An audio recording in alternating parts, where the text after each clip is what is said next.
Bing bong, bing bong, I bing. keep trying to fix bong, this. Bong, And I keep bong. Bing bong bong bong bing bong bong bong bing bong.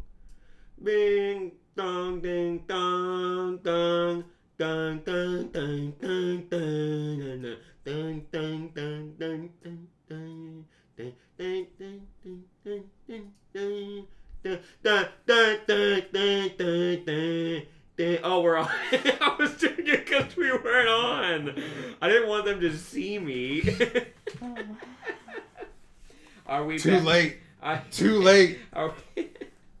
Oh, we didn't even check levels. Guys, we're No, a little we bit behind didn't. because we were Sorry. busy watching the rad new animated Spider-Man trailer. We'd- It's so fucking cool. We'd understand if you wanted to just take a beep beep and then go and that's a pause. If you want to do a beep beep and go watch it really quick, dude. If we do merch, I want to do a beep beep mug. A beep beep. It's weird. Beep beep.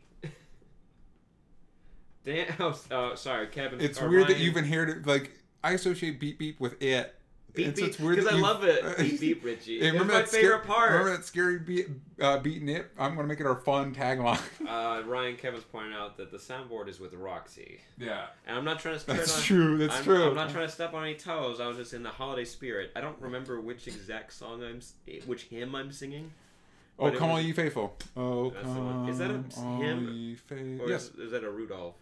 it's a hymn. It's a hymn. It's a hymn. It's a. It's a him and her. It's a her. Hold on, which? A hern. You have to write it with a Y. Can you give me some levels, Sam? Here I am. What am I saying? We're perfect.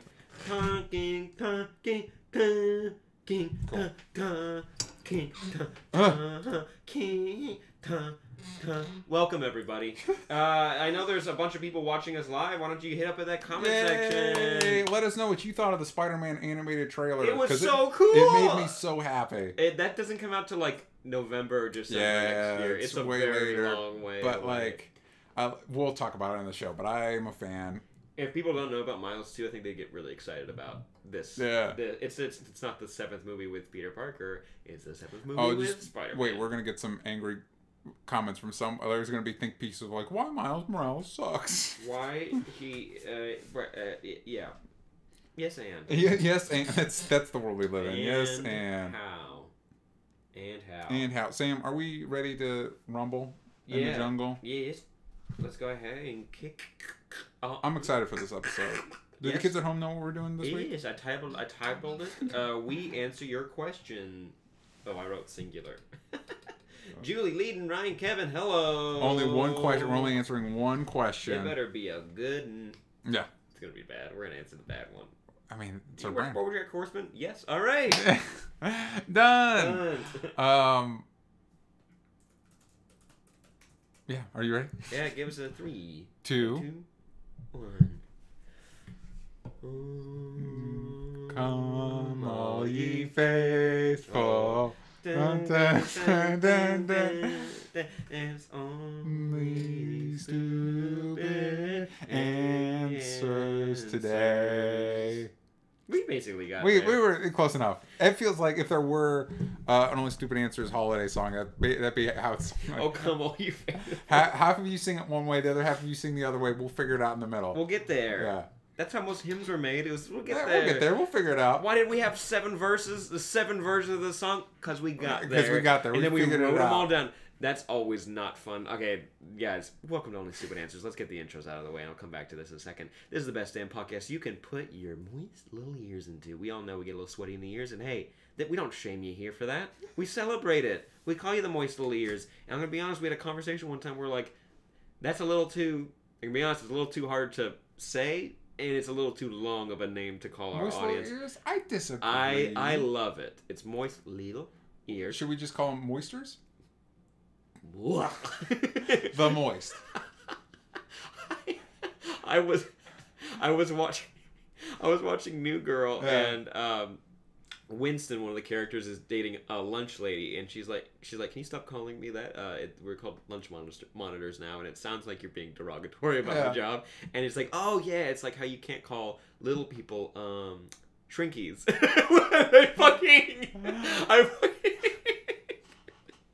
I fucking god! It's because he always says the thing just out of left field. Yeah. Oh my god, I love that show so much. And she shockingly doesn't date him after that. What? Why? What are you talking about? Anyways, guys, we're not gonna talk about slurs for different types of people. We're gonna be talking about movies, Yes. TV shows, Yes. comics, Yes. ghosts. Sometimes. They a little sci-fi time travel, a little bullshit. But this episode is going to be a special one because we have a special email just for you guys that you sent us. Your off the book questions. What words am I looking for? We gave you an email and we wanted your lengthier questions, your more in-depth questions. There you go. We want to get deep with you. So you guys hit up you send us emails. We had ask@onlystupidanswers.com. That's You guys the one. hit us up, and we appreciate it. You guys sent us a lot of good questions. We're going to go through a good chunk of them today. There's still a bunch that just we can't do in one episode. That wouldn't be fair. We wouldn't be fair No. to us. Yeah. We have to go through mostly, yeah. But really quick, top of every episode, we always do a little bit of business. Yeah. And the business today is to... I totally blanked. I'm going to be completely honest. OnlyStupidAnswers.com. If you're like, hey, I'm already listening to this podcast, but what are other places I can listen to, or what our social media is, you can go to OnlyStupidAnswers.com. All that stuff is there. But we're on Facebook at /OnlyStupidAnswers. We're on Twitter at OnlyStupidAnswers. Yank out the vowels from stupid. And Reddit.com /r/ Only Stupid Answers. And you guys are an awesome community over there. We like to read from your Super TV Showdown thread that Swanman85 makes for us. Yeah.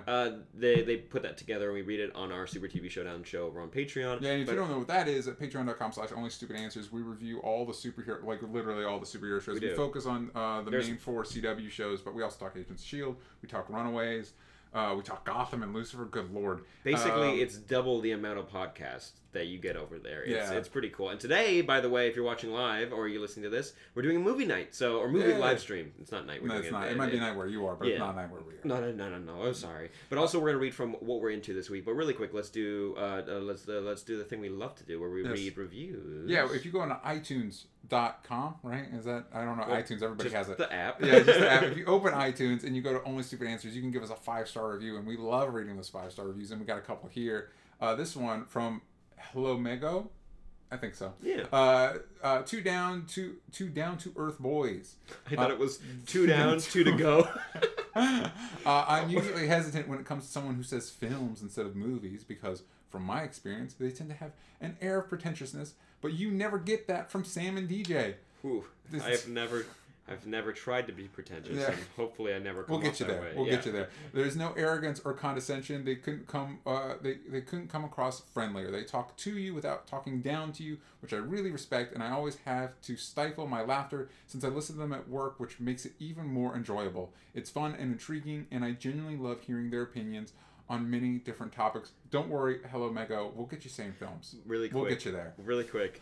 This wow, I did love that. That was a very We saw nice a review. film this week. We did see a film. Oh, No, we'll talk about it. But yeah. sorry, really quick about this review. It's a very nice review, and I appreciate you writing because I love when you guys write reviews. But it also sounds like when you want to introduce someone, but you don't really like them, you're like, don't worry, you might think they're pretentious, but they're a really great guy. Yeah, sure, sometimes they might say this, but don't worry, you can get past that. It's like, it sounds like you're kind of like, it's like you're half complimenting somebody. But anyways, that's not what you were doing. I just really appreciate you writing that comment. We also have another one here from 123TDA, Nerd Love, 5 stars, best nerd podcast out there. Yay!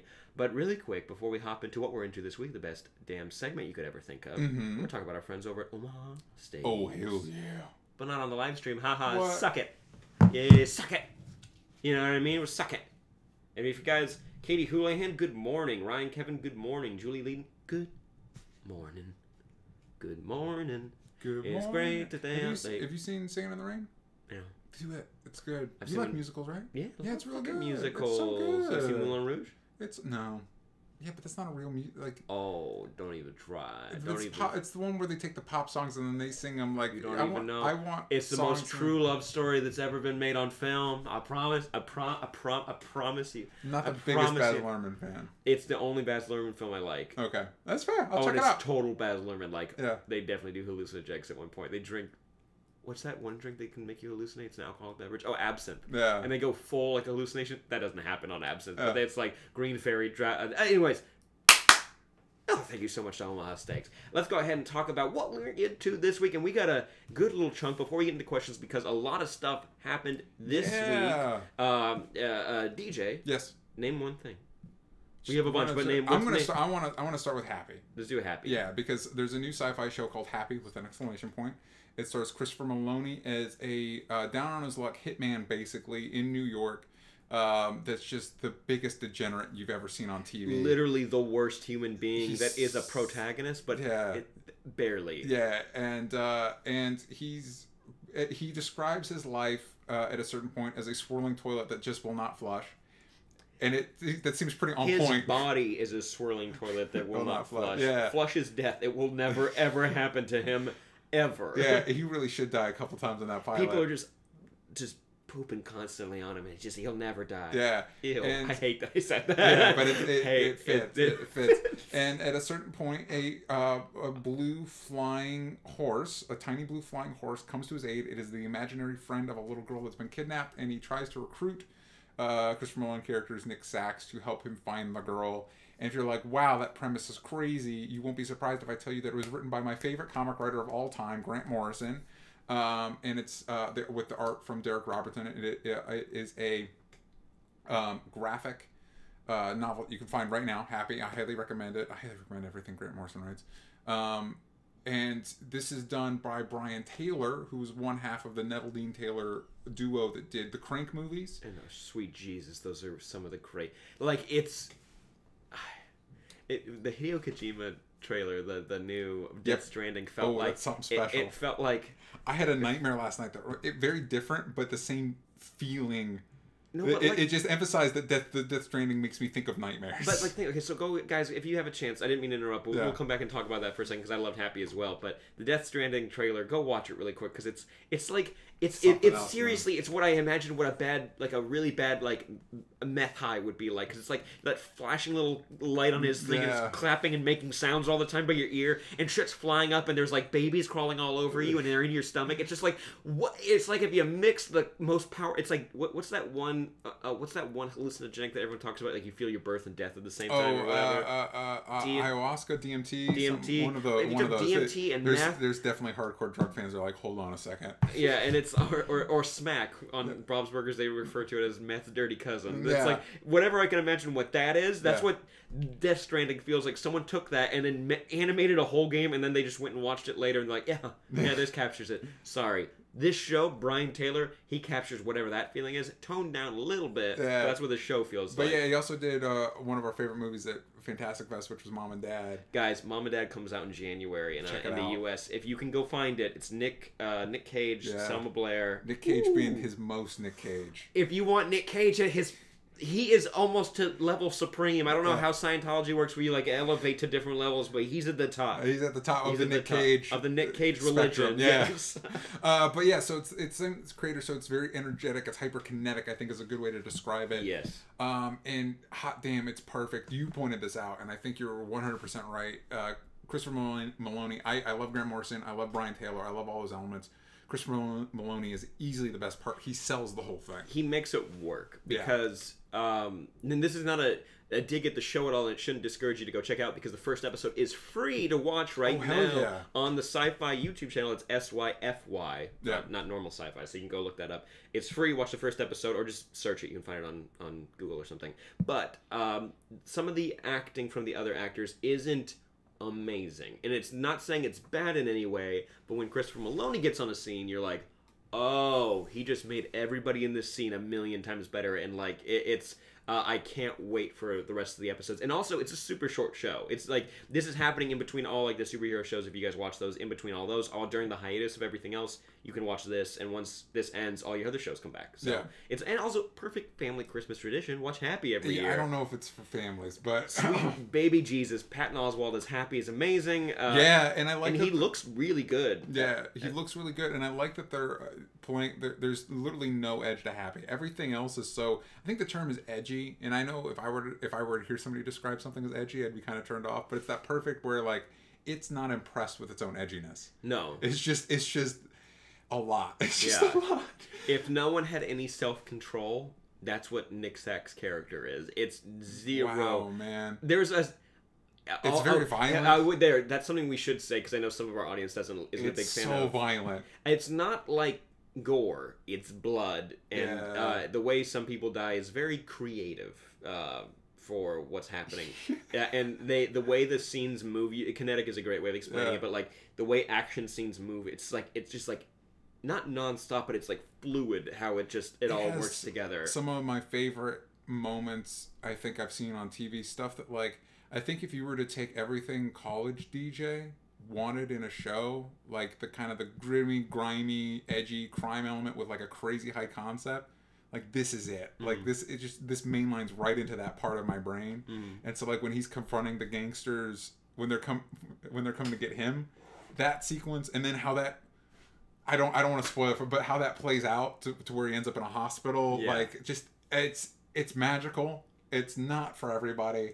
No, but it is 1000% for me. I just want to challenge you guys. I want to know as soon as you watch it, go check it out. Then tweet us your thoughts. Like I want to know what you think, and then come back to us. But there's more stuff we want to talk about. What we're into. Really quick, Disaster Artist. We didn't get to talk about it because last week we put out the finales. Right. We saw Disaster Artist. Highly recommended. Yep. I'd recommend watching The Room first. Yes. But the movie does a good job of explaining. Like it'll bring up plot points of the movie, and you're like, yeah, it's seriously this weird, but there's so much more to The Room than just The Disaster Artist. James Franco, Dave Franco, they fucking kill it. They're great. And all the cameos, like there's so many cameos. Like keep an eye out for. There's an actor. They're in The Room. There's a character that's a drug dealer. He's like this like gang guy who's like really intense. The celebrity they get to play that actor in this movie is I was excited before seeing because I heard who it was. It made me so excited. So when you see him in this, I was just like, oh, thank God. That just makes you happy. And it's a surprisingly uplifting story about it's inspiring. The beauty of failure. Yeah, no, it's They bring up one interesting point about The Room. I think it's Adam Scott who says it in the beginning. There's interviews with a bunch of famous people before the movie starts talking about the importance of The Room. And at first you're like, oh, they're joking and stuff. Which, whenever anyone talks about The Room, they are joking a little bit. But also there is some seriousness of name one movie from the past 10 years that people still actively go to the theaters to go watch and they want to go watch. That sells out. Nothing. There's nothing in the past 10 years that I can think of. Really nothing. Maybe a Marvel movie that does like a marathon, but it doesn't play every week, like no one goes and sees it. The Room though, and for like it still sells out every month in more than 50 countries. And I feel like this is one of James Franco's best performances ever. He really nails he brings some humanity to Tommy Wiseau's mannerisms. Again, there's probably a good reason to go see The Room because you might think like, oh, this is way over the top, but then you find out like, no, that's just the guy. That's the guy. Just how he is in the world, you know? And then you're going to want to read the book because the book has like so many more details of how crazy the creation of The Room was. I highly recommend it. But the big movie we wanted to talk about was Shape of Water, Guillermo del Toro's new... how would you describe... What is this? It's a romance movie. Monster movie? It's a romance monster movie. It's thriller a little bit. Yeah, it's kind of a love letter. If you took basically... whatever images your brain comes up with when you think of like 50s movies... If you threw all of those into a blender, this is the movie that would come out. Because you got kind of like the old school horror, like Gilman, Creature from the Black Lagoon. But you got lovely homages to musicals and romance movies from that time. Like, you know, when people are always like, you know, I think a lot of people have felt this way when they see movies of like the 50s and how idyllic it looks. And everyone's like, man, I wish I could time travel and live in the 50s. By the way, guys, you don't. Yeah, you really don't. You really, really don't. They still had like polio back then. You really don't want that. You just saw it through a very specific lens, an edited lens. But anyways, the things that you love about it is what this movie is. It's everything you love about it. But it also doesn't shy away from the harder element. That's what the movie embraces and celebrates. But it also in its antagonist and stuff has the kind of the rougher side of that time period. Oh yeah. Like the whole Cold War. It deals with some Cold War elements sometimes, and you're like, oh, this is the kind of paranoia it would cause in people, like that, or at least the most exaggerated form of this. Like if it led from ABC, like the Z like result is what this movie, like these characters are doing. But if you don't know anything about it, it involves a mute, not deaf, but mute custodian that works at this lab that has very lax security, actually, if you think about it. And this lab ends up becoming the home to a sea creature. The missing link. Yeah. It's Gilman. It's Creature from the Black Lagoon. Yeah. Very cool design though. Looks dope. and she falls in. They fall in love with each other, and Michael Shannon plays a very Michael Shannon villain, and isn't too happy about it. And the way they explore what, like, at times you're like, wait, they're falling in love, like this creature and this woman, and it's not about that. It's about everyone who is pushed aside. It's everyone who doesn't like fit the plain white bread society role. And that the movie explores that a lot. And Richard Jenkins, my God, he plays one of the most talented. But like his character, this movie has a few words that comes to mind for me. It's delightful. Yeah. The movie's delightful, and it's majestic. The way like the colors are used, and like the way they catch shots of like when there's a scene of just the bus going down a highway for like a couple seconds of her going to work, and it's just like the rain hitting the bus, and like the way the overpass is going over, and the buildings in the background, you can see the sea, and it's just like this. It's perfect, you know, and it you can tell like there's just a lot of love that went into making this movie, and the cast works so well together. Yeah, they're great. It's amazing casting. God damn it, Michael Shannon. I wish he was like, he's a big name. Yeah. But can he sell a movie? You know what I mean? Like it's probably not. But he's such a gifted actor. I always like to bring up because he always plays these villain roles because he's so good at them. Like I said it when we were leaving the theater. He has a smile that could wither a plant. Like but he in what is it? The Night Before, is that the Seth Rogen Christmas comedy? He plays a comedic role and he's hilarious. He's such a gifted actor. I'd like to see him in more diverse roles because he's so talented. But he's got that face. He's got a scary face. Oh yeah. And in this, he gets so much to play. He has so much scene to chew and play around in, and the actors he's like that. I'm not gonna say he's given. It's just who's in the movie. They bounce off each other really well. Like there's a scientist character. When you find out more about him, he's really cool. Yeah, that's Michael Stuhlbarg, who was in Boardwalk Empire. Very cool. He's a very talented actor. He is my fan pick for Penguin. I think he'd kill it. If you saw him in Boardwalk Empire, you'd be like, oh, hell yeah. He basically is Penguin. Yeah. He has little penguins that go around. He has like little wind-up toys. It's weird, but I mean, it makes sense. And also the main actress, I'm sorry I'm blanking on her name, but also Octavia Spencer is really good. And Richard Jenkins, he's a lovely man. Like they capture that perfectly. Like, if you have a lovely old man, that's what he is. Yeah, and it's funny because I forget because I think of him as Step Brothers' dad.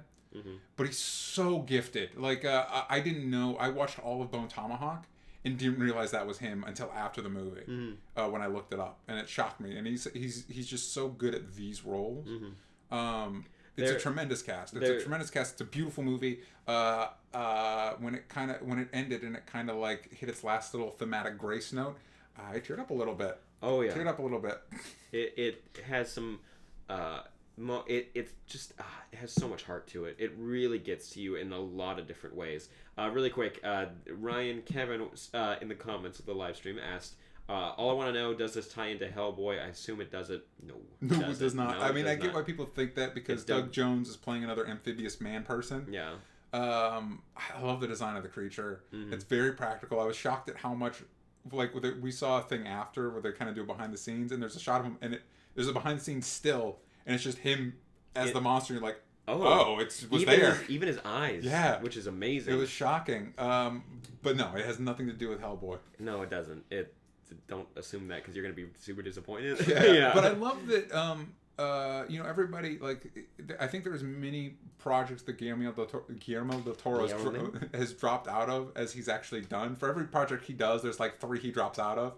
And they're usually the bigger franchise ones, and there's a lot of disappointment there, and I feel that way too. Like I think you brought up that they were talking to him about maybe doing the Dark Universe stuff. Yeah, which when you see this, are like he'd kill it. But I love that for some reason he's allowed to do.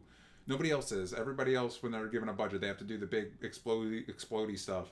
But he's allowed to do these just kind of like offbeat, romantic, heartfelt, emotional. Like Crimson Peak got a lot of shade because when people saw the trailer, they thought it was a horror movie, and it's not. It's a gothic romance. And Pan's Labyrinth, the Pan is not the monster. The monster in all these movies, the monster is not the creature; it's the people. It's what makes Stephen King really popular. It's what makes a lot of sci-fi or Twilight Zone or Alfred Hitchcock. It's always just the people. Actually, never mind. Birds are pretty bad. The bird's a bad guy. But no. Especially the one Big Bird. Big Bird. It's Big Bird. What if the big boss in Birds was Big Bird from Sesame Street? I mean, hey, it would make sense. Yeah. No. I was obviously distracted when you asked that question because I was reading the thread of comments in this. But if just quickie not review rating Yeah. for Disaster Artist and Shape of Water, what would you give it? I think I'd give Disaster Artist a 9. If we're just doing out of 10, Yeah, just out of 10, 10. I'd give Disaster Artist a 9. And I'd give Shape of Water a 9.5. Yeah. My only real criticism with Shape of Water is I kind of wish, like, that we spend some time with Michael Shannon's villain character, and he's a villain, like, through and through, and I think it would have been a little bit scarier to me if when you saw him on his off time, like, he was just a guy, and you realize that just people are capable of really awful. You don't have to be, like, a complete villain to be a bad person. I give it the same score, but I was fine with Michael Shannon. Like I was satisfied enough with his performance. But his fingies, you guys will. You'll know. Oh my God, you'll scream. You'll know. I just scream because I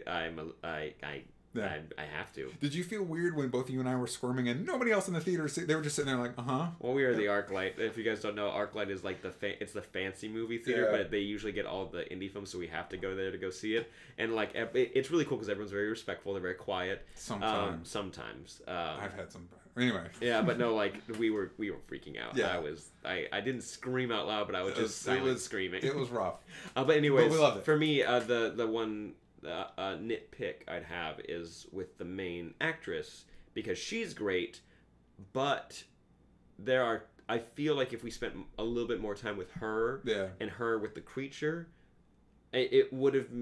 It's not that I didn't care about her or what she was doing or what she was going through, but I wanted to care more. Yeah, I wanted to care more. Totally makes sense. But yeah, it's amazing. Also, really quick last thing, because we need to get into answering questions, is that the Spider-Man, the animated Spider-Man trailer dropped today. Two more quick things. Two more things. We got a little bit of time. We got a little time. A little time. But the animated Spider-Man trailer dropped, and it's the animated Spider-Man movie is about Miles Morales, Spider-Man, and it's like this illustrated 3D look. It's like a shell. It's got a cell shading design.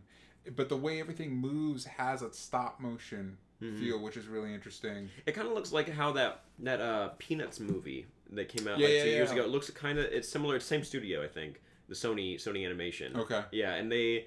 Oh, also it has a look of Cloudy with a Chance of Meatballs. Same studio. It's this kind of like 3D. Goofy moving stuff. It looks really cool though. It got me very, very excited. It's Chris Lord and Phil Miller. They wrote it. Yeah, they wrote it. They're not directing it, but they wrote it, which obviously has me excited as well. But it looks really cool. They make some. It's definitely Miles's classic costume, but there's some design choices that I think really make it pop for me. His costume is so cool. This costume's so cool, but the change they make to the spider is really cool. It's more of a graffiti design. I'm very, very excited for it. But not only that, there was another big trailer this week that we should probably touch on, which is Jurassic World that's Fallen what it was. Kingdom. Totally forgot about that. Which feels like the opposite end of the spectrum from the Spider-Man trailer. Not as excited after seeing that. It's a fun premise. The idea of the island blowing up, but I mean, Hammond said he spared no expense. What's with building on a volcano? But setting that aside, the island is apparently on a volcano, so it's blowing up. Which, by the way, there's pterodactyls in that trailer just flying around. I feel like you couldn't just leave that island and be like, well, it didn't work out. We're just going to leave it here. I feel like there's things you'd have to. Anyway, I'm getting off track. There was a flaw in Jurassic Park 3 when the pterodactyls do fly away. Yeah. And you guys are in the comments and be like, it wasn't technically a pterodactyl, it was a pterodactyl. I'm like, it's fine. It's a flying dinosaur. It's fine. But no. Actually, technically, I don't think they are dinosaurs, which is weird. But those things? Yeah, they're a different type of. Oh my god. Yeah. Listen, this is the stuff I find out by writing my comic with dinosaurs. By the way, you're my least favorite nerds on the internet. They're like, aren't technically the dinosaur nerds? Yeah. Yeah. Out of everybody, out of everyone on the internet, those damn dinosaur nerds. But anyways, the trailer was fine up until there's this really cool escape scene from a volcano erupting, and I know everyone's like, oh, they showed too much, but for me I was like, oh shit, I realized why I really want to see this movie is you see dinosaurs running around. Yeah. And I loved it. There was my favorite moment was I think it's called a Carnotaur. I think it's the Is that dinosaur with the horns. The Yeah, devil one. yeah. He shows up, and I definitely had an action figure that looked exactly like that was from the Jurassic Park toy line, but it wasn't in any of the movies. So I saw him. I'm like, oh hell yeah! And then he is immediately killed by T-Rex, and it's like I don't know if I needed that. It was cool In this though. trailer, I don't know if I needed the. I love the Spinosaurus. I know he was the main one in the third one. He killed the Yeah, T-Rex. is he? There was a big dinosaur that looked kind of like him, but didn't have as big a frill. I don't know if he's gonna be in this. Oh, okay. I don't think for some reason they're like, no, he's bad for the brand. Yeah. This is dinosaur. Yeah. So I don't know if he'll come back. But I liked him. I thought he was really scary because he could swim and like. Yeah. Also, that'd be very scary for all those dinosaurs jumping off the cliff into the water. They're all dead. Like Yeah. there's the one that's like that heavy, like the heavy set ones that are like low to the ground and has the wrecking ball for a tail. Ankylosaur. That one definitely can't swim. It's No. stubby little legs. Yeah. Like it's not. You saw it like trying to, and it's Yeah. like that You're done. sucks. It's dead. Yeah. Like that real. The Brontosaurus, maybe it'll just reach the bottom and its head's still up above. Yeah. No, it's like. But imagine all that weight hitting water. Nah. Nah, it's not gonna. You guys missed the ball. Put Yeah. a big net down. Like, see if you It's- can just scoop them all up. It's fine. It's a fun premise. Jeff Goldblum's back, which has me excited. I've heard it's only a cameo role. Damn it! And if it's the one scene we're seeing, it's not a good use of what makes Jeff Goldblum special. Not Guardians of the Galaxy. Thor Sorry. captured it. Guardians of the Galaxy, Thor. Thor, It's, yeah. He's great. Guardians of the Galaxy: Planet Hulk. Yeah, he's great in that Yeah, movie. but and also I'm sorry, I'm a really big fan of Chris Pratt. I think he's miscast in these movies. I gotta be honest too. He had some cool moments Yeah. in Jurassic World, so I'm hoping that happens again. But there's just something.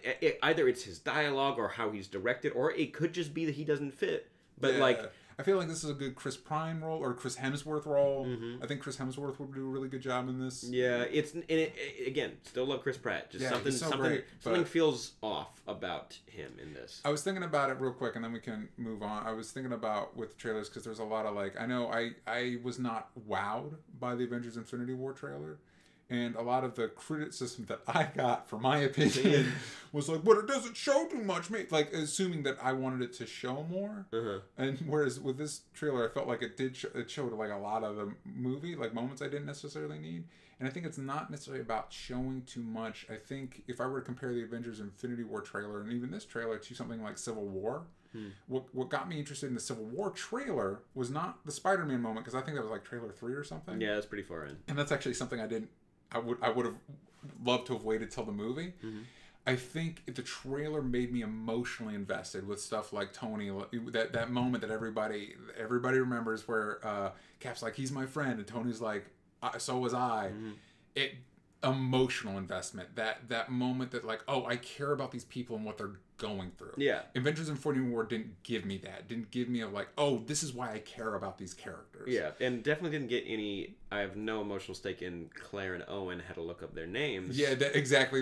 I think they were trying to go that with the trailer, like, oh, we were together and we broke up, and I don't You've care. done that. I That don't trope has care. happened a million goddamn times in every sequel ever. It's like, are they gonna get together? Will they? Won't they? And it's always no. And No. then maybe they'll get together. And the third movie, what happens? Do you- Impromptu wedding on a dock or something. It's Do just you like want them to get together? I don't care if they get together. Yeah. I don't care if they actually all died. I'm gonna be completely honest. If Sam Neill showed up in here, I'd be like, great. Yes. Sam They Neill. should bring him back. That was the one thing that got me excited about Jurassic Park 3 is that he was back, because he was I didn't understand as a kid that Jeff Goldblum was supposed to be the one everybody cared about. I cared about Sam Neill. No, I did too. It was cool when Jeff Goldblum got his own Jurassic Park movie. I really liked Jurassic Park 2 or Lost I World haven't or seen whatever. it. I know. I'd like to. You get up my ass about Citizen Kane, but you haven't seen Lost World when they run around San Diego. Are you kidding me? Shit. All you nerds out there, I'm getting mad. We've had definitely like a lot of like film nerds on, and like they're always great, but it's always like, you haven't seen this? That is the thing I hear more than people than hello and how are you is, oh my god, I can't believe you haven't seen this movie. And I'm like, Watch more movies. Sam, you watch... I watch Lost World every day. Am I not cultured enough? You watch listen, I sat through all of Inhumans. I definitely could have watched The Thing in that time. I don't need shit from anybody. I watched all of Inhumans. You want to know what Maximus went through? I don't remember. I watched all of Smallville in a weekend. Why did I watch a movie? Guys, it's near the end of the year. I might be a little punchy. Oh, wait, punchy means no. No, you're good. You were right. Yeah. A little punchy. A little punchy. But you get on Jurassic World, the lost continent of fallen kingdoms. I will say, I mean, I'm excited for the dinosaur action because it's gonna be really cool. You know we're gonna see it to review it for the show. I know, of course we are. Again, always remember that, guys. We will see every movie that's like this. But I wanted to say, Except Transformers Never Again. But I did love the Fallen Kingdom. I like that subtitle. And I think the premise is interesting. I think the premise, you could get some cool stuff out of the premise, even though the trailer didn't wow me. And I like that we're getting different dinosaurs. It's stupid. What a stupid praise to give to a movie. But the little kid in me is like, ooh, new dinosaurs. By the way, if you saw that trailer and you're like, man, that looked cool, but there weren't enough zombies fighting those dinosaurs, go check out chaostheorycomic.com. Bing bong. Or Aliens. Bing bong. Good lord, could you imagine a Jurassic Park movie where zombies and aliens show up? You're going to feel a little hurt. It's called... I would feel a little hurt, but it'd be amazing, which is why Chaos Theory exists. Go to chaostheorycomic.com. There you go, a little plug. All right. Real quick, yes. Sam, not only are you getting a little punchy, you're getting a little shaggy. Uh-huh. Maybe you should get a shave. Oh, please, may I? And then that's a Dollar Shave Club spot, everybody. All right, mark that down. Also, this time code we can put into the description and be like, hey, this is when questions start. I'll put that in there. I'll write that in there. Okay. Yeah.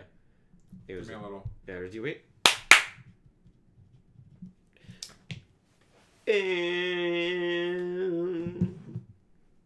we're back. I was worried that you forgot what we were doing. I may have. All right, time to get into the main meat of the episode, or the back half. We're gonna be talking. We asked you guys to email us your questions at ask@onlystupidanswers.com. So easy. So easy. You guys send, and we didn't ask for nerdy questions or whatever. We were like, just questions. Yeah. So and I had a hiccup. Yeah. We got one here from Lily Mason. Mm-hmm. Who in the superhero community would you want as a mentor, best friend, love interest?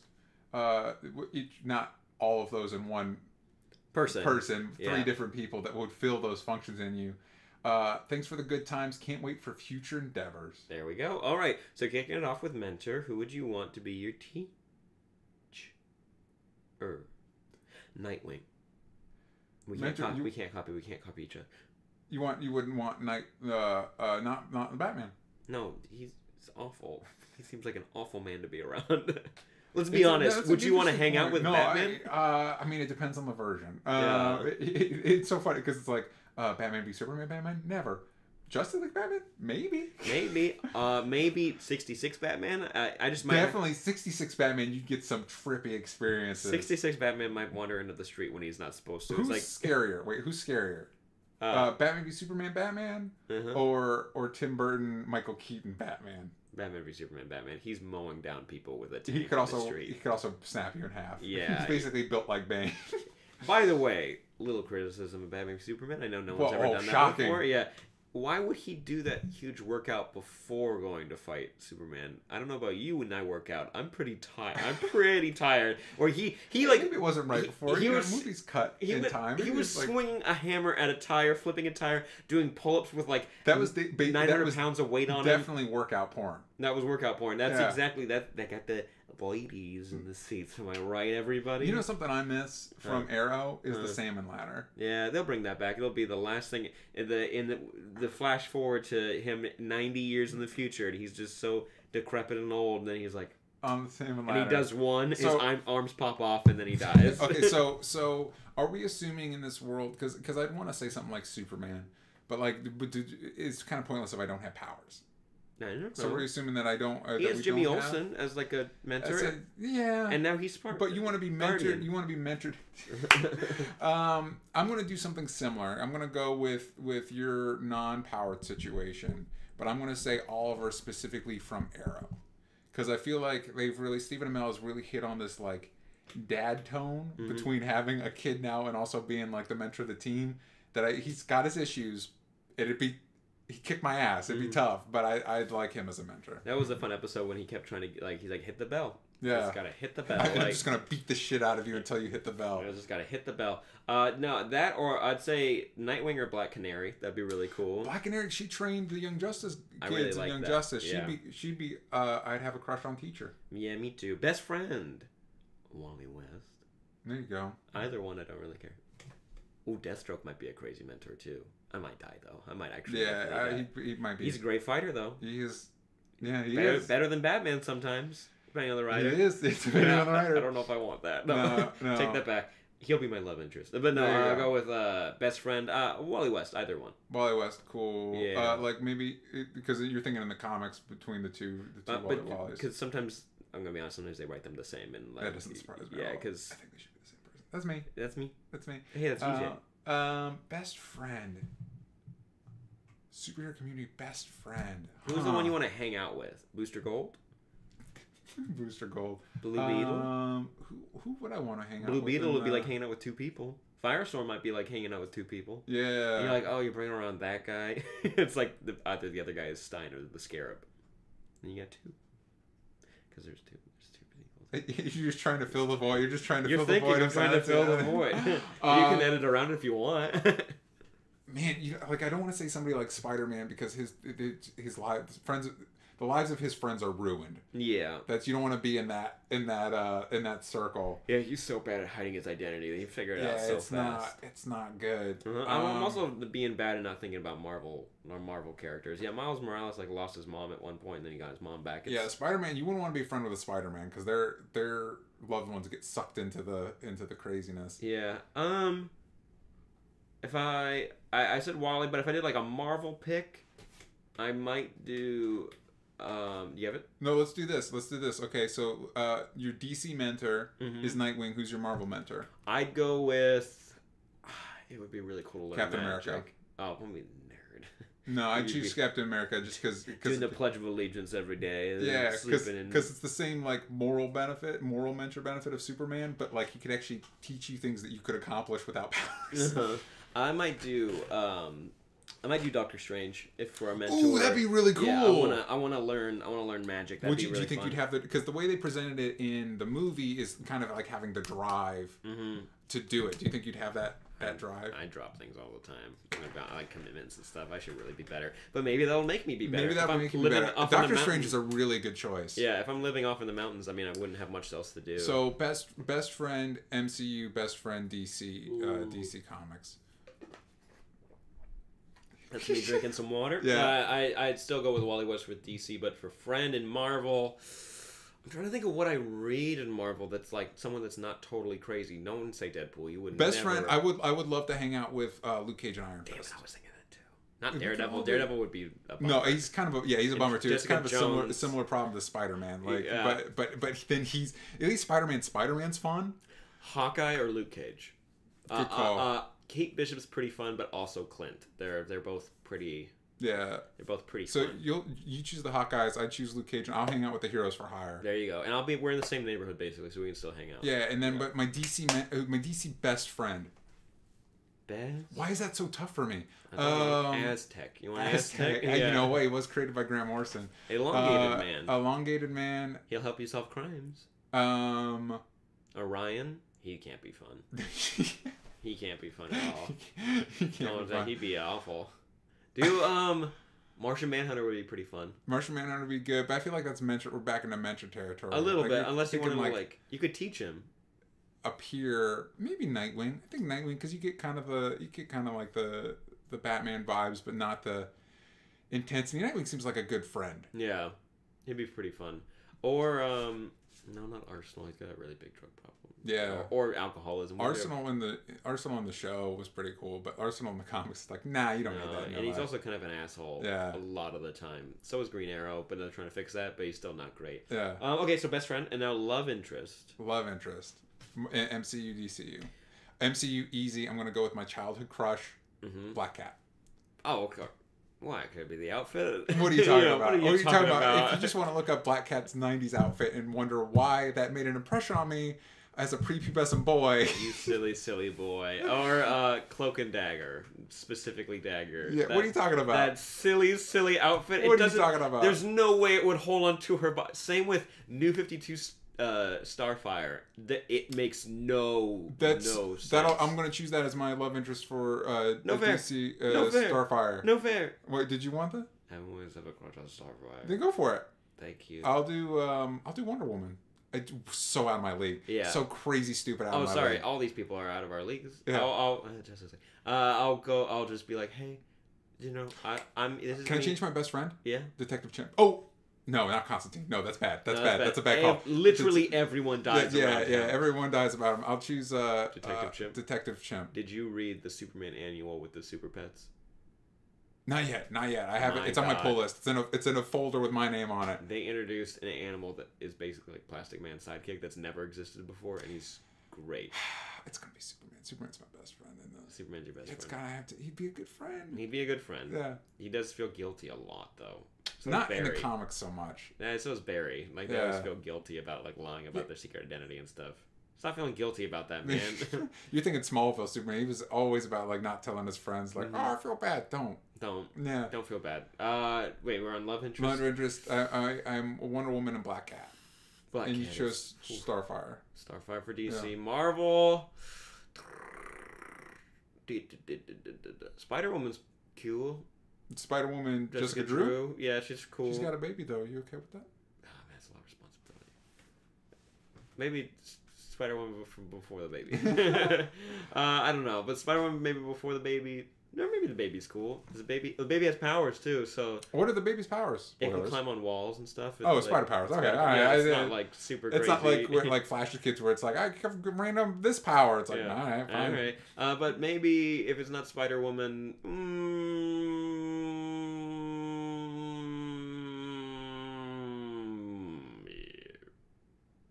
I don't know. What about Spider Gwen? Because people die around her too. So many people die. See, so many people die, man. So many people die. I'm trying to think of other heroes out there. America Chavez is really pretty. And she goes through the multiverse. Actually, that's pretty cool. America Chavez. If she was in the There you movie. go. I forget if she likes the boys or not. I forget if she does. So she's either bi or just a lesbian, right? Yeah. Yeah. Or maybe they're being more and more progressive in there. She doesn't, do that. I'm not sure. I only read one issue of America Chavez and it wasn't quite for me. But hey, if we're dating, maybe I will read her comic. You know what I mean? All right, but there's more questions here. She's got a lot of questions. No. This is a different person. You got a different person? I messed up when I pulled that one, and I didn't get their name because I'm a dummy. Yeah, here I'll look. I'm for bringing up the. I'm trying to bring up. The, I have it right here. It'll be okay. a little easier for me. I'll look through it really quick. Right here, it's actually Danny Boy. And he's in the chat right now. Danny Boy asked these questions about the top 3 jobs. Yes. Yeah. Yeah, that's from Danny Boy. Shout out. He's a big supporter on Patreon. We really appreciate you, man. He asked a couple questions, and we can kind of, I'll, just for the sake of it, since we have so many to go through, we can just kind of pick one that we want to answer. Number 1, top 3 dream jobs. 2, comic you wish would be made into a movie or series. 3, comic you pray will never be made into a movie or series. 4, can we officially use Transformers as a measurement of how bad a movie is? And that's pretty funny. And then he has his answers, which I will read those really quick while you get a chance to think. All right. It says video game tester, not sure if that's a thing. It is. Chef, love to cook. Music critic, but I wouldn't be a douchebag about it. Thank you. Hope that they make a Black Widow series, but a movie would be cool too. That would be really fun. And movie comic series they wish he never would adapt is Saga. Dear God, please no, just leave it be. And they said, and he says he votes yes as Transformers being a measurement of how bad a movie is. Which Transformers? The new one. Yeah, the new one's pretty Last bad. night. But for you, let's do. I kind of want to do dream jobs. 3 dream jobs. 3. Because we talk about comics a lot. What's dream jobs? 3 dream jobs for me. Definitely. I mean, my dream jobs. I'd like to direct movies. Mm-hmm. I'd like to write comics. And I'd like to be a private detective. Private detective would be. Really I would cool. every time, especially when I'm watching, or just a detective. Mm-hmm. Like when I'm watching Mindhunter, it's like, I probably the feeling everybody gets when they watch a detective show or something. It's like, I'd be a pretty good detective. Mm-hmm. No, you wouldn't. No. It's one, it's not as exciting as you think it is, and 2, it's probably a lot harder than you think it is. Really but it's hard. the same way when people watch like Grey's Anatomy or medical shows, like, oh, I could do that. No, you could. Probably not. No, you Probably can't. not. For me, it would be. It would be fun to get into acting, but then the more I think about it, I don't know if I've ever I don't think I've ever in my life had the real drive to want to hop fully into that because there's something icky about it. There's something, Acting? Yeah, there's something icky about it. It's tied with the kind of sidestepping all the stuff that's been going on in the news and everything. That is a part of it, though. Because so many people want to get into the film industry, not just physically but financially and emotionally. It's a very exploitative industry. Yeah. That's the just icky factor. yeah, and it's hard to avoid. It's hard to sidestep, but you try to build a community of people that you trust and you care about that kind of like help you navigate it. Yeah, but again, that's hard work, and it's hard to find even when Yeah. you are putting in the work. So it's there because I think it's a really fun thing. I guess dream job. If I were to like kind of go a little abstract with it, I've always wanted to be an astronaut. I've always thought the idea of running. I always wanted to be like a scientist of some kind. Yeah. I loved archaeology, but I also loved the astrophysics and the study of how space works, and physics in general was always really fun. And if I could do that in space, that'd be amazing. I know how, and like even like as you grow up, you start to realize like the real fears of like doing something like that, where it's just it's maybe 6 to 12 inches of steel, and then there's nothingness, and then there's you. Like that's all that there is. Did you see Gravity?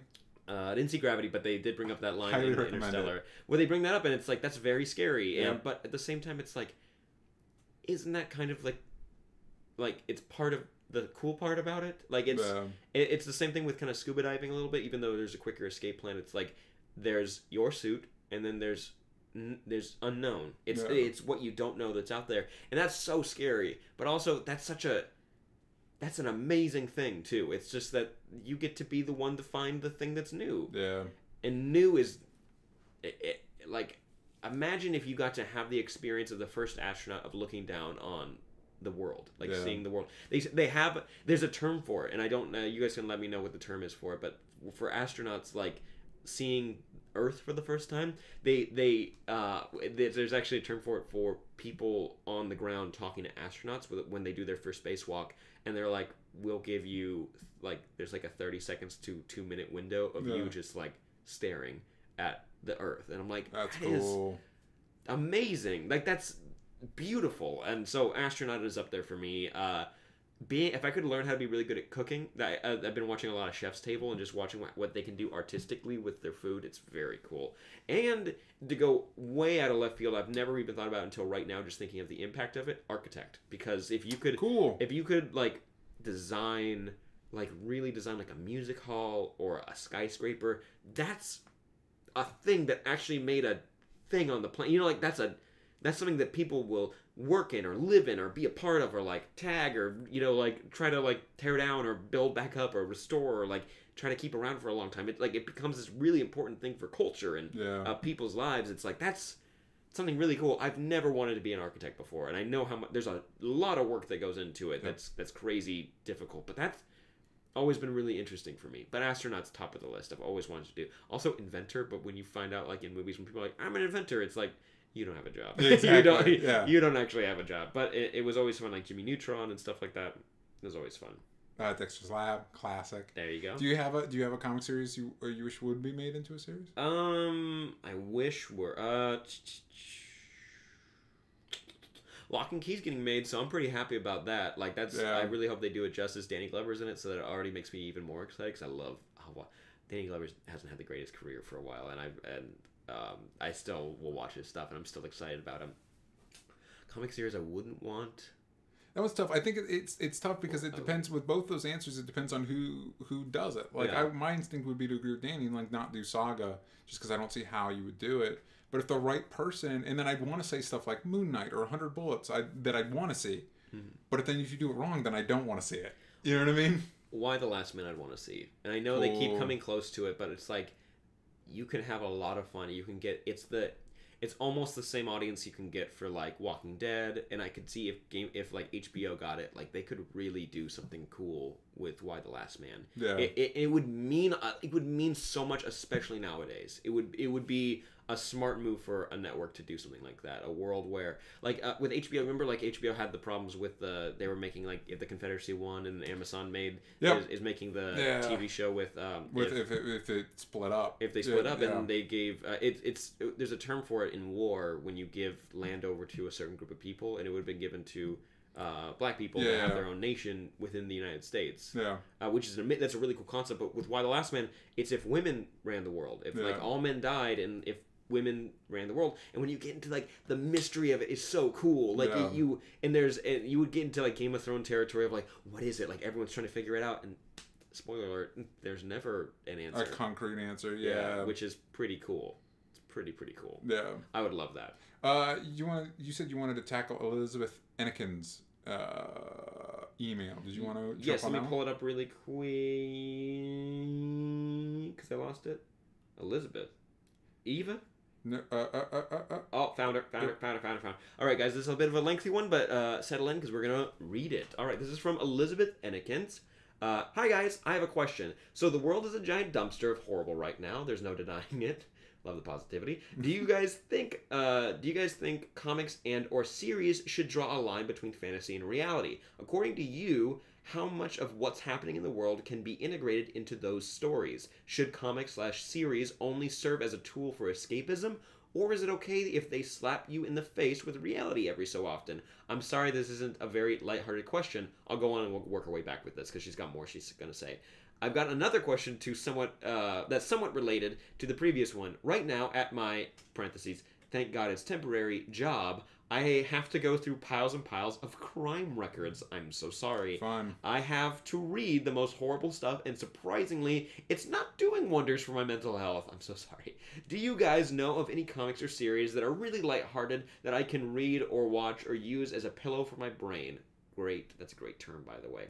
As far as so far, I've been re-listening to all the episodes of this podcast. You guys have been an absolute lifesaver. I've just listened to the podcast where you guys had your first sponsor, and I can't believe how well you've done and how far you've come. I'm so proud. Lots of love, Elizabeth.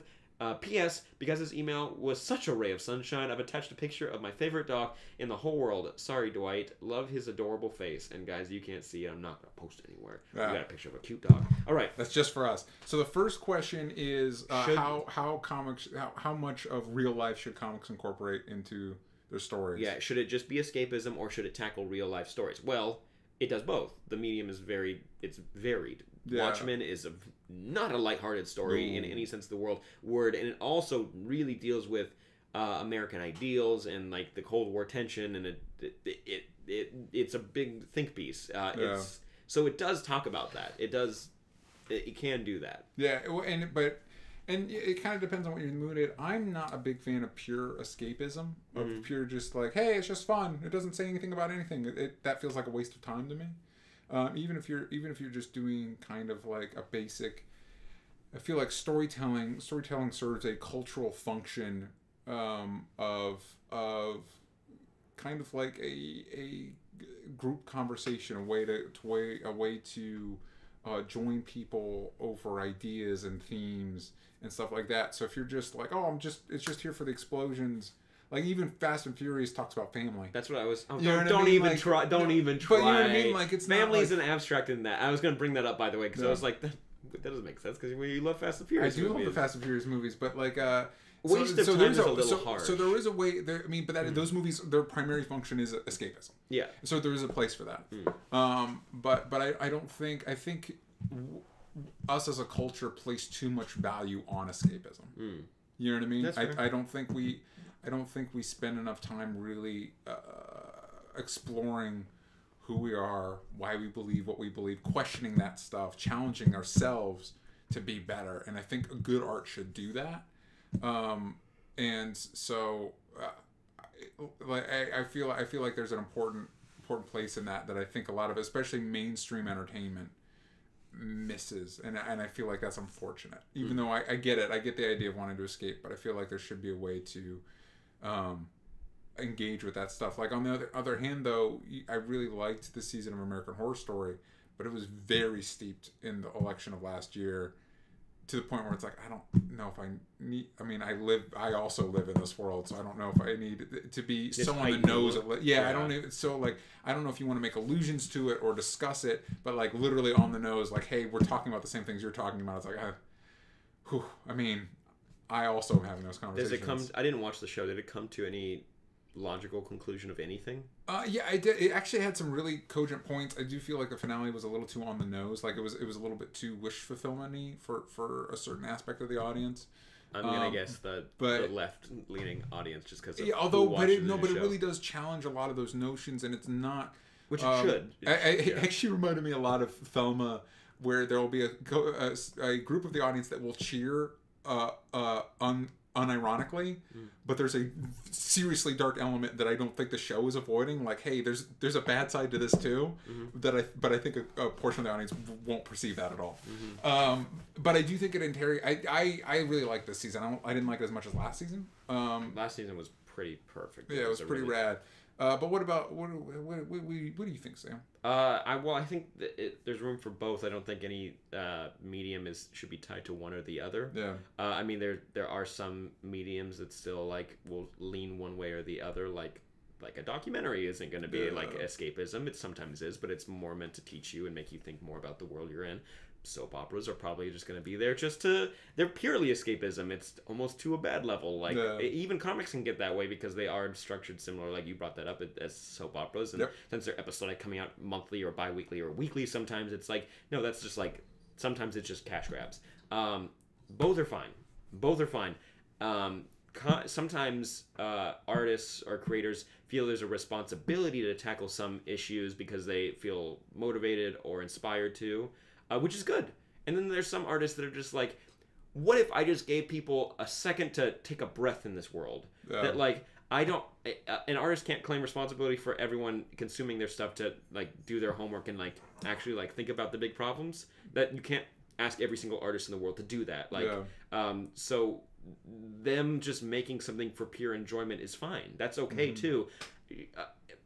But there's a problem too, because a lot of artists usually lean one way. Like art is usually is kind of reserved for like left-leaning audiences. That doesn't mean that only people who are more liberal watch movies, like of course, or watch TV, but the people who make them usually are leaning that way, except for like those Christian movies where it's like, oh no, the court wants to legalize Christianity, you know, and just like, but God came down to the courtroom and saved us. And it's like, come on guys, let's calm down a little bit. I don't know. I had a logical next step for that, but basically it's that there are it's tough to like really take a stance because usually the same stance keeps getting taken in every single like thing that we get. You know?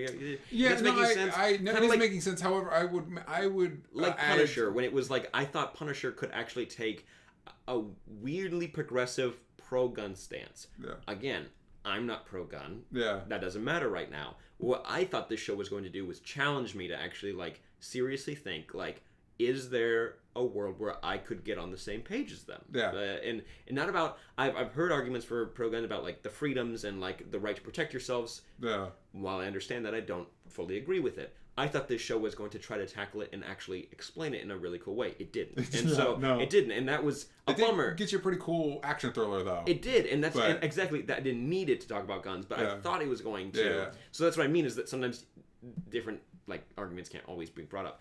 Basically, what I'm going to bring it back to is it's fine that both do it. Not every comic needs to, because you can start to alienate people who don't fully agree with that side of the argument. I think that's a very good point. Yeah. My counterpoint to the consumer, to us people that enjoy that stuff, is don't fill your life with just pure escapism. Yeah. You know what I mean? Again, and that's not the artist's fault. That's not the artist's fault. It's just so as us as the consumers, I think it's important that we also take a moment to really look at the lives we lead and the effects we have on other, and I think it's important that our art reflects that. Yeah. I think that is the most concise way, is that both can exist. Yeah. If you feel responsibility as an artist to tell a certain side of the story, do it. Yeah. And if you change some lives, good. If you want to just make something that's lighthearted and fun, or just scary, or you just want to incite some sort of emotion out of someone, that's totally fine too. Yeah. So yeah, but second question we had was they do need a lighthearted recommendation because they keep reading crime reports. So they need crime reports. What's something that could be like a nice little escapism? Moon Knight. You know, not Moon Knight. No. I mean, I do recommend something like I do think there's some catharsis. I'm probably a bad one to answer this question. I do think there's some. I did recommend Giant Days, and you're like, oh, it's not for me. It's Giant Days is great. Actually, Giant Days is a perfect recommendation. That's what I was gonna say. It's if you guys, I've talked about this comic a lot, but I think it's my favorite comic of 2018. It's 3 girls going to college in England, so you get some like if you're an Anglophile, you really love this. Yeah. And you it's just them being people and moving from teenagers to adulthood and just like having to figure out how life works and how college works for a lot of people. It's one of the most comedic, I think it's the funniest comic I've ever read. Yeah. And it definitely makes you feel good. I think we'll think of some other ones, but that's definitely Super Sons lighthearted. is all I can. Super Sons is really fun. Super Sons is really fun and lighthearted. You want Kid Batman and Kid Man, Superman? I read dark shit, dude. Yeah. Did you not know that? Yeah. You kept recommending Punisher Max to me, which is a great book, but it's not fun. It is not fun. I mean, it is. It's its own kind of fun. Yes. But it's not what she's looking for. Yeah. Mark Waid's Daredevil run. That's Mark Waid's pretty good. Daredevil run with Chris Samney and a bunch of other amazing, incredible artists. It's like a 180 from Brian Bendis's Daredevil run, and most Daredevil runs, if I'm being honest. Moon Girl and Devil Dinosaur is it's aimed for a younger audience. I like reading it every once in a while. I catch up every once in a while. It's just a girl who's a young girl who's really science oriented, and she talks to a dinosaur. It's so silly and fun and lighthearted. You'll enjoy it.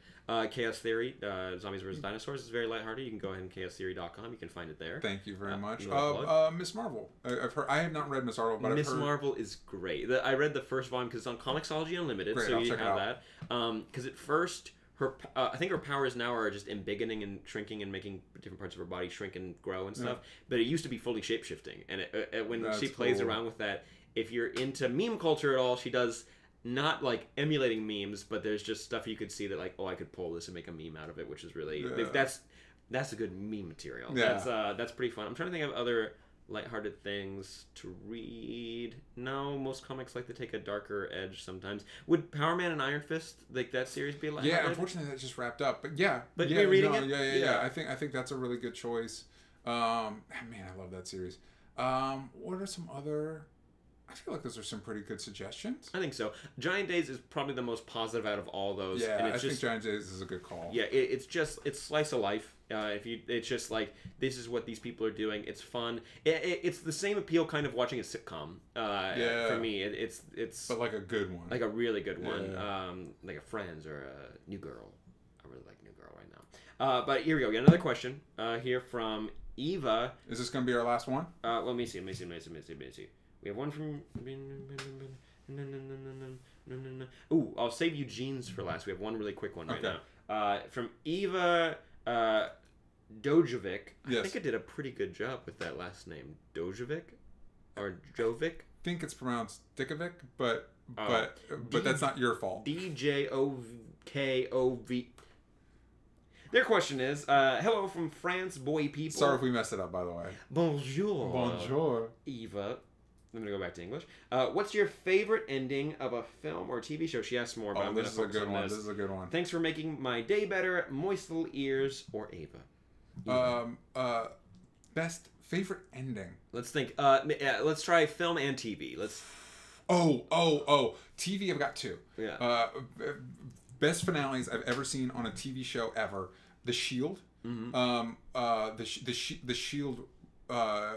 Not just the last episode, the last season, but the last episode, the last moments, wreck me because it's just a great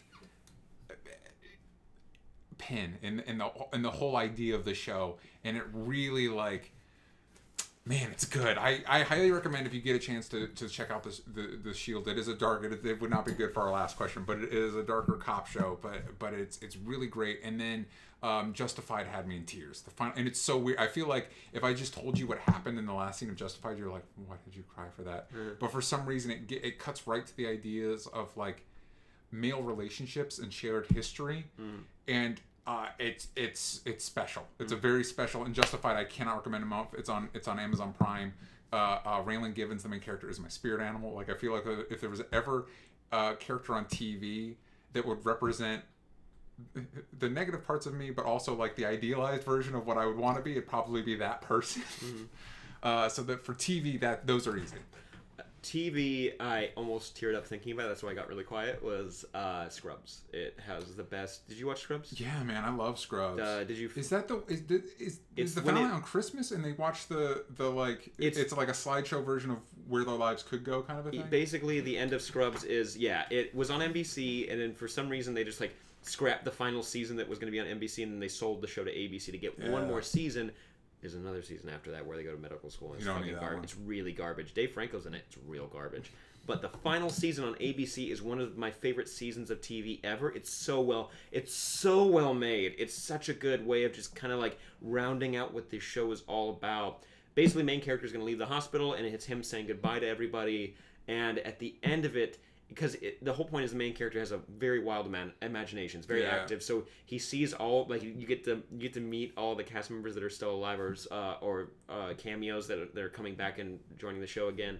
You see them and they give him a goodbye, and they're like, it's really cool. And he says that, like, I've been thinking about a lot about like what I've been through, but I want to imagine where I could be. And it's this scene where he's looking at a sheet and it projects his future, like you said, where he sees like him having a kid and his kid's playing with his friends' kids, and they end up getting married. I love JD and Turk's relationship. It's amazing, and at the end, I was bawling. Also, they play the song that's not fair to play in sad scenes. It's called "Book of Love." I think it's by Peter Gabriel. Fuck, man, "Book of Love" it's such a, oh my god, if you play that, I'm gonna play that in my wedding because it's like not fair. It's almost like Johnny Cash's "Hurt." Yeah, like, I remember I was actually meeting up with Jason and Ashley, our friends Jason and Ashley, and I was like running a little late, and then that song came on, and I just sat in my car and listened to it because it's like, I'm not gonna not listen to this song. Like, what are you talking about? It's so sad.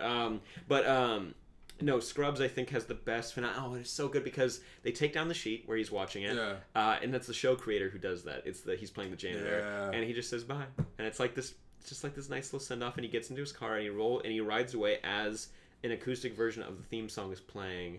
And that's it. And it's like, oh, that stupid sequel show came out and all the cast came back for it. It was real bad. It's tougher for movies because with TV shows you build like a real relationship with those characters, so that stuff means a lot. Because like with The Shield, like you spend the show sets up Vic Mackey as like your typical like rogue cop. Like he breaks some rules, but he does it for the good. And then by the end of the pilot, which is also one of the best pilots I've ever seen, you realize like, oh no, he's the bad guy. He's like a rough cop. Like he's the villain of the show. And the whole rest of the show interrogates that idea and whether you're rooting for him or not rooting for him. And he ruins everybody's lives around him, ruins it to the point where his final, there's a picture that shows up throughout the show. It's him and his LA cop strike team, the 4 guys, and they're like the typical like toxic masculinity, like we're the cops, right? And by the end, he has that like one of the last shots is him looking at that picture, and it's folded just to be him and the one guy that died. Because that's the only friend he has left is the one that died, because he wasn't around long enough to have Mackie fuck him over. And it's, I don't want to spoil it. You're not going to watch it. It's 7 seasons. You're not going to watch it, but I don't want to spoil it. You should just watch it. Movies, though. Oh, really quick. I have one more. I just want to bring up Fringe. That's 5 seasons. 4th season's a little rough, but the 5th season's really cool because they go to the future.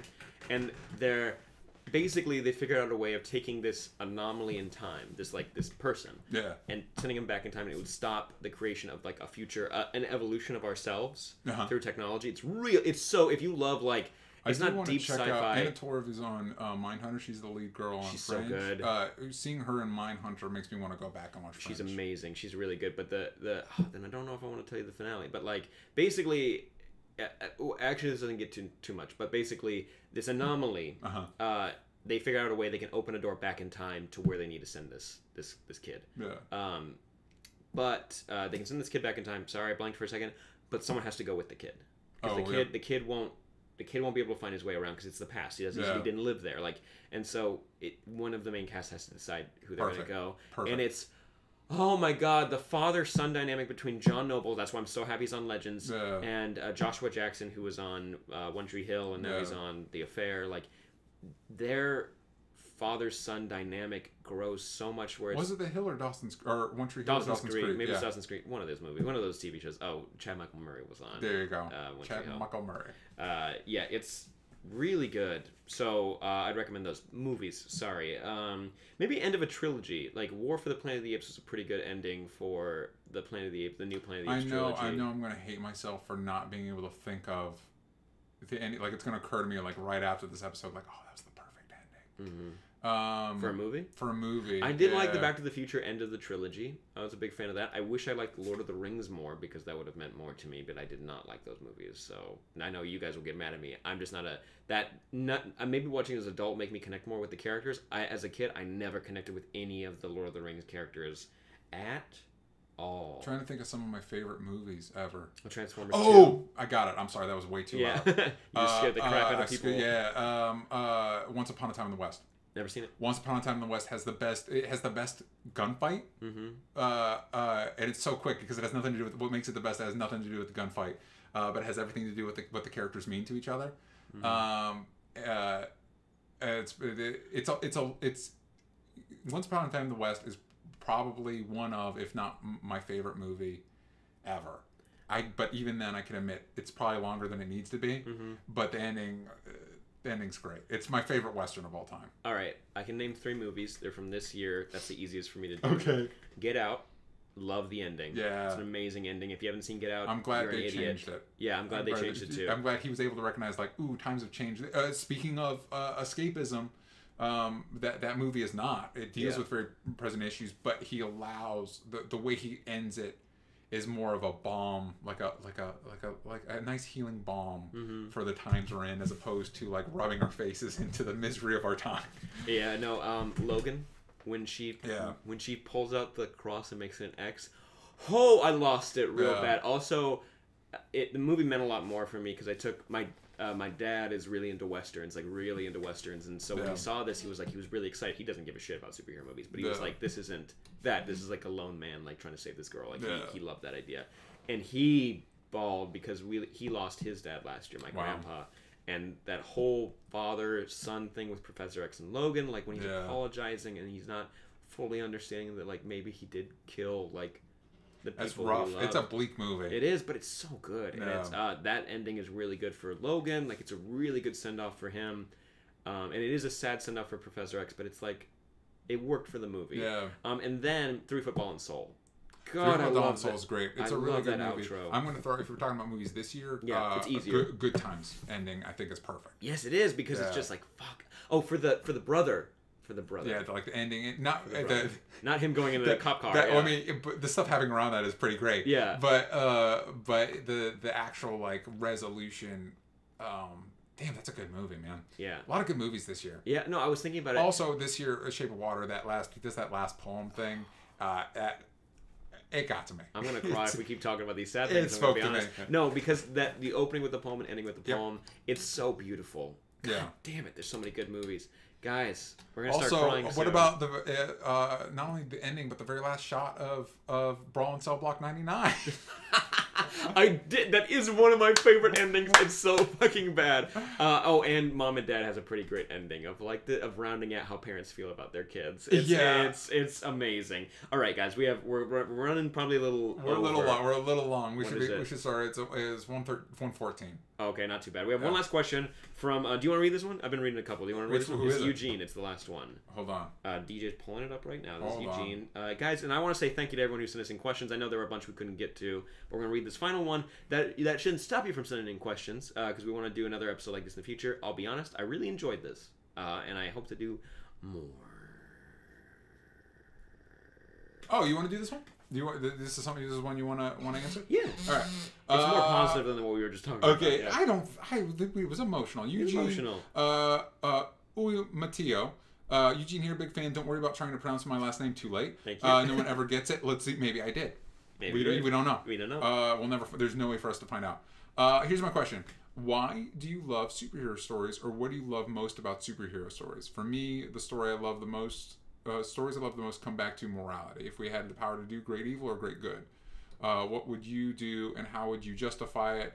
Would love to hear your thoughts. Cheers, Eugene. Thanks, Eugene. Thank you, Eugene. Go for it, Sam. No, go ahead. Oh, please, let me. No, let you. Let me let you do let it. Me, yeah. let me let you. For me, it's jeez. It's wish fulfillment. Yeah, I know. On the one level, it's very much wish fulfillment. The first movie I ever fell in love with, like truly fell in love with Sam Raimi's Spider-Man movie. It is the best Spider-Man movie. I don't care what you say. Homecoming. and part of it is that, for one, I related to, like, every teenage boy related to, like, oh, the girl I like doesn't like me, and I don't feel like anybody likes me. But imagine if secretly you were a superhero. Imagine if you were, like, the coolest, but you couldn't tell anybody, so you still were stuck in your little sad sack high school. But Danny Phantom-isms, if you will. Yeah, he was the one that invented it. Yeah. Sorry, go ahead. And so on that one level, there's that wish fulfillment aspect of it. But I think another thing, it's because of the soap opera element, that idea of taking stuff. I think this is true of all genre of storytelling. It takes stuff that we all deal with, we all relate to, but puts it on a higher, more heightened level that makes it more entertaining, as opposed to just being sad about it. So one of the things I found very appealing to Superman, what attracted me to Superman, is that idea of loneliness, because we all feel lonely, and the idea we all feel like, because even though everybody has a brain and a self that functions like our brain and our self, since we can't hear their thoughts, we are isolated within our own unit, if you will. And so it's hard to, I would imagine, for most people, you can't avoid that loneliness from time to time. And so the idea of, what if you actually were the only of you on the planet, and you were a good you, but you're it, you know what I mean? And dealing with that, I think I related to a lot, and I found very appealing storytelling wise. But like with Batman, overcoming trauma, to make yourself better, turning that trauma into a positive thing in the world. What are some other? For me, that is the same thing that I connect to. You try to see yourself in a lot of the characters. That's how you relate to them a little bit. For me, it's the Flash, and that's not. I mean, again, we can make the jokes all we want about, of course, but like, I related more with Barry, but now that I've read more about Wally, you can also connect with him too. Yeah. Because with Barry, it's that in its way that's also similar to Batman, where you lose something, but no matter what, there's still positivity in life. There's still a reason to be optimistic of things getting better. And the idea that someone who's given an opportunity, or an ability, like you're given an opportunity, and you just try your best with it. You try to do as much as you can with it. Like that's inspiring. That's like, if you found out, like, that doesn't mean if you feel like you don't have any talents that you can't do anything. It's that, like, it's finding your niche and, like, trying to make the most of it. And, like, in this, it's super sweet. It's power. But with Wally, for me, it's living up to the expectation of someone that came before you. That I've felt constantly in basically everything I've done. And being completely honest, joining SourceFed as a host, that definitely was like, that's an easy thing where it's just like, you just have to block people out and just focus on what you're doing. But like, of course you're going to be compared to everyone who came before you, because they're amazing, they're talented, they had great rapport. But that doesn't mean we didn't make something special when we were on camera. That was different, and it was good in its own way. When in high school, for me, I got elected as show choir president. By the way, being completely candid, shouldn't have. Not that I didn't run a great campaign. It was in great, hindsight. In hindsight, but I just shouldn't have done it, just because I wasn't emotionally ready to do that. But I also was like, the people who came before us were great at it, and I'm just like, fuck, that should have prepared, or just thought ahead and been like, I shouldn't have done this. But so seeing that in Wally of the person who came before you that made this grand like sacrifice, but like, just trying to think of everyone who came before you and trying to build on that, that kind of pressure. Well, and if you think about it, talking about that idea of that relatability, you think about where Superman came from, the first superhero. He came from two guys that lived in the Jewish ghetto, dealing with scummy landlords. They were coming out of the Depression, pre-World War II. And so Superman was this idea of like, what if we had a Moses of our day that fought for the underdog, fought for the rest of us, represented all of us that don't feel empowered. What if one of us had powers? You know what I mean? And I think that goes all the way to now, like with Luke Cage. Times. Yeah, he means so much, especially with like the Trayvon Martin. The idea, the fact that they put him in that hoodie, like he's a bulletproof black man in a hoodie. You know what I mean? Like that means something. The X-Men, like that's the whole X-Men's whole bag. All the people that are pushed into the margins or marginalized. And I think you with Flash, with either having to live up to somebody else's legacy or having people's expectations of you because of your ability, like feeling stretched too thin, all these characters, I think they not only represent our insecurities, but a heightened version of how to overcome those insecurities. Yeah. And I think that's what makes them special. But also kids know that trying to hold on to the expectations of a fictional character as something to achieve to, you might get depressed a lot because human beings can't be that perfect. So just, sorry, I'm just saying something as a kid that I definitely was like, oh, you got to strive to be like Superman. And it's like, no, he's a fictional character that has the freedom of writing to just be this. Doesn't mean you shouldn't try to be a good person and see some lessons in this. Yeah, which is fine. Well, but I think it's all like growing up in a Christian community, you're told to be like Jesus, and it's like, well, most religious communities, you can't. But it's still something to strive for, and you just have to be forgiving of your own failings. The attempt of being a better person is worth it. Yeah. And beyond that, also big lesson from today is definitely try to tell yourself that as much as possible. Yeah. If you are at least trying to be a better person, if that's all anybody can ask. If that's an active thought that you're having, then you're doing something good. And be active about it. Don't just assume you're a good person. Yeah. Actively try to be better. Yeah. Wake up trying to be better. Yeah. Try to be better. And in a more abstract sense, I take this from Grant Morrison, whose views on this stuff I think is very beautiful. He described why he loved Superman, and he explained to him growing up. His dad fought in World War II. His parents were like freewheeling hippies. Surprise.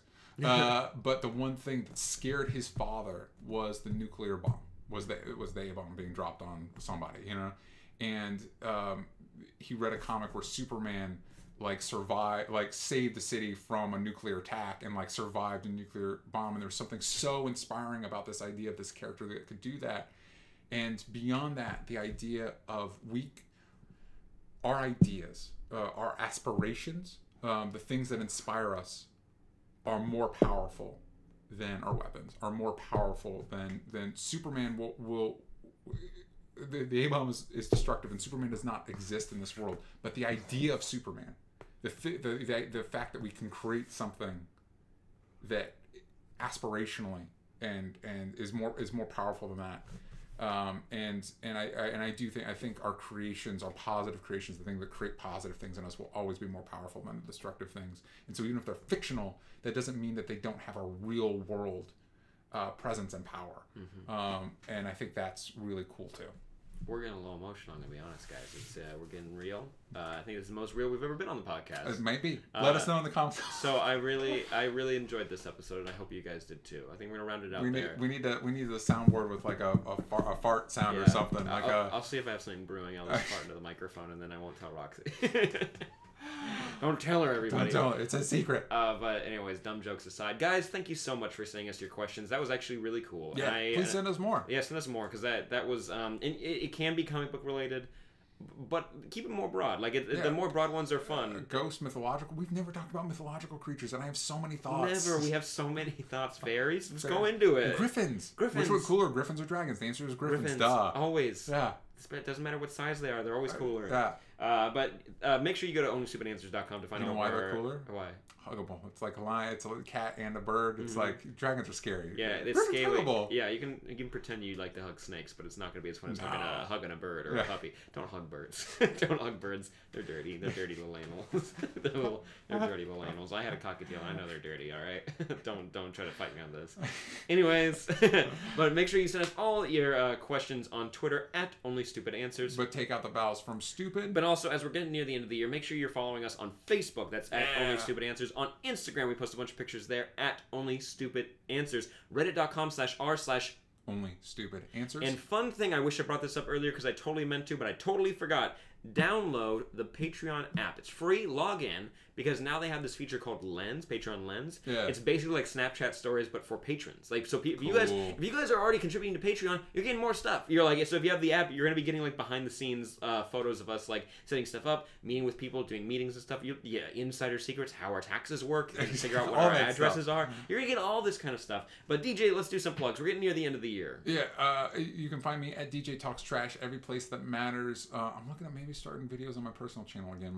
Things are kind of stabilizing in my life. It's feeling better. But the big thing going into 2018, I'm launching a new comic limited series. Very exciting things are coming from that. I can't wait to share them with you. If you want to be the first to know, you can sign up for the mailing list at chaostheorycomic.com. And also you can find the original one shot in stores right now. There's a list of that on that site as well, or you can order it online. But Sam, what about you? At Sam Bashur or Basher on Twitter, Instagram, Facebook, YouTube, all the good ones. You can follow me on Snapchat too, but I'm gonna be honest, I kind of don't really use that anymore. I kind of just like look at other people's stories, and I look at what you guys send me, but I don't really post anything on there anymore. It just depresses me. And I had a hiccup. Yeah. I'm over on New Rockstars. You can see my Flash breakdowns. I did one for the Punisher. Yep. I did one for the Defenders and a bunch of other series. I'm also on Need to Know over there, which is fun. But again, download the Patreon app so you can check out all the stuff we post. You can get it instantly. Also, if you contribute to the audio podcast, you can just download it from that app. It already goes to your RSS feed because if you have that link, you get it. But also, you can just download it from the app. And by the way, if you don't already contribute, you get everything. Everything. Yeah, you can go back and listen to all our reviews of all the superhero shows since we've been doing it. Game of Thrones. Mm-hmm. All the movies we've watched. Actually, I'm going to be honest, Riff went under, so those are gone. Yeah. That's a big bummer for us. Yeah, but they still exist on YouTube. Those YouTubes are there unless they got dinged. Yeah. Thanks, YouTube. Anyway. But anyways, guys, thank you so much. We have some next week we're doing the Star Wars review. Am I right? Oh my goodness, yeah. So, and then after that, we're going on a little holiday break, but you're getting some very special episodes with some very special guests. Some guests who have never been on the show before, some returning from long gone. So it's going to be a good one. And then we're going to be hopping into 2018, sweet fucking Jesus. Weird. Thank you guys so much again for the questions. We love you. Stay safe, stay hydrated. We'll see you guys next time. Bye-bye. Bye-bye. All right, live streamers. Let me give you guys some shout-outs. Terry Fournier, Danny Boy, Kate Houlihan, Maggie Whitmer, Ryan Kevin, where's the other names? I saw names. Kate Houlihan? I think I said that already. Yeah, you did. Julie Leedon, and I think that's everybody. I know there's more people that watch and they don't comment. Thank you so much. We appreciate you guys talking with each other and making an awesome community. I don't need to talk on this mic anymore. And yes, we just love you guys. And I think make sure you join us for the movie live stream. It's gonna be happening in an hour plus. Yeah. And I think we might be doing one more Google Hangout before the end of the year. So. Yeah, might. We'll see. I mean, keep an eye out on Patreon. It is getting very busy with the end of the year, so we might not be able to get this one. But if you guys are part of the Google or the care packs, I'm putting them together and they're fucking rad. They're so cool. Anyways, really guys, cool. Enough announcements. We love you. We'll see you at the movie stream. Oh wait, do the YouTube one first. Bye.